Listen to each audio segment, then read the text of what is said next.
In die Tunnel Sportnuus gaan ons na die Ryder Beker Golf, die spankompetisie. Dit is Amerika wat teen Europa gaan speel. Dit is in September maand. Dit word gespeel by Bethpage Black. Dit is die golfbaan naby New York. So interessante verwikkelinge daar is dat die spankaptein van Amerika se naam is Keegan Bradley. So hy is die spankaptein, maar hy speel deesdae so goed dat hy moontlik self in die span as speler ingesluit kan word. Tipies in hierdie toernooie is die kapteins net daar om kaptein te wees, maar nie om te speel nie.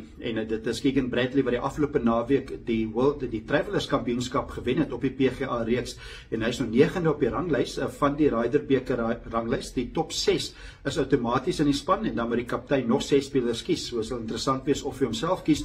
Op die stadium volgens ranglys verdien hy om in die span te wees, en dit is nie sommer dat dit gebeur nie. Dit het laas in 1963 gebeur, en dit was deur die legendariese Arnold Palmer. Hy is toe in die span ingesluit as speler ook, en hy was kaptein. Arnold Palmer was toe 34 jaar oud, so is baie lank terug dat die kaptein ook gespeel het, maar dit is baie moontlik hierdie jaar.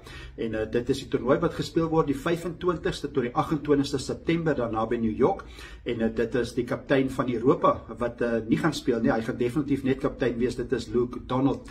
So is interessant wees om te sien hoe die res van die volgende paar maande of Keegan Bradley nog meer toernooie wen, en seker maak dat hy in die top 6 is op 'n ranglys. So dit is golfnuus op In die Tunnel.